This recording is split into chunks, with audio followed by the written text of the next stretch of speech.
Bonjour à toutes et à tous et bienvenue dans ce nouveau numéro de l'Image du mois. Pour célébrer la journée mondiale des abeilles qui a lieu le 20 mai, nous allons ce mois-ci parler de biodiversité. Mais avant de commencer, il convient de poser la question suivante. De quoi parle-t-on lorsque l'on parle de biodiversité ? De manière générale, nous pourrions définir la biodiversité comme étant l'entrelacement des espèces vivantes autour de la planète. Cependant, le terme de biodiversité recouvre de nombreuses acceptions possibles. Nous pouvons notamment distinguer la richesse de l'abondance.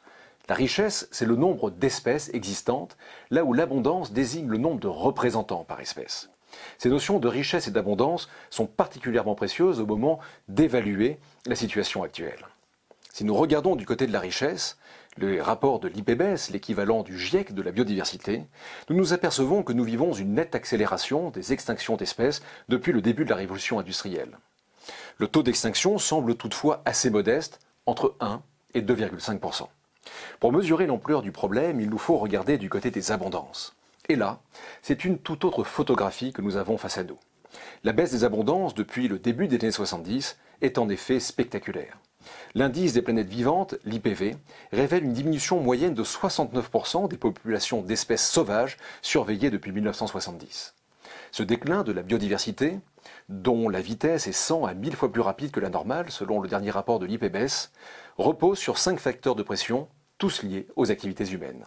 La destruction des habitats, la surexploitation des ressources, le changement climatique, les pollutions et les espèces envahissantes. Notons que les hommes et leurs animaux domestiques représentent aujourd'hui 96% de la masse totale des mammifères, les mammifères sauvages ne représentant plus que 4% du total. Ce chiffre permet à lui seul de mesurer l'emprise totale que l'homme exerce sur son environnement.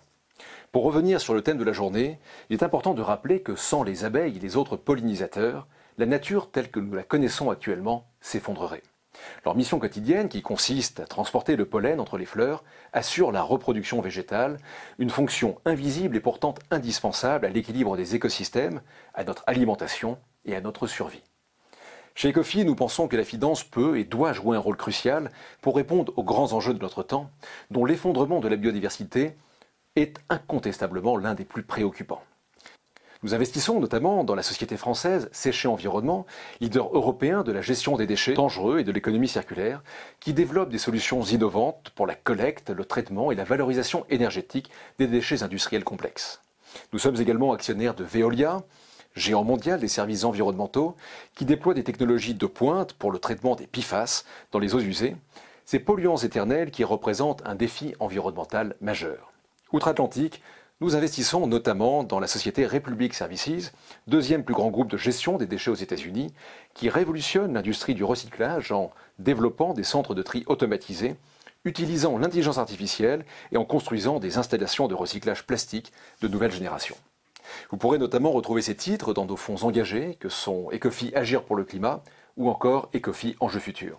Je vous remercie pour votre attention et vous donne rendez-vous le mois prochain pour un nouvel épisode de l'Image du mois.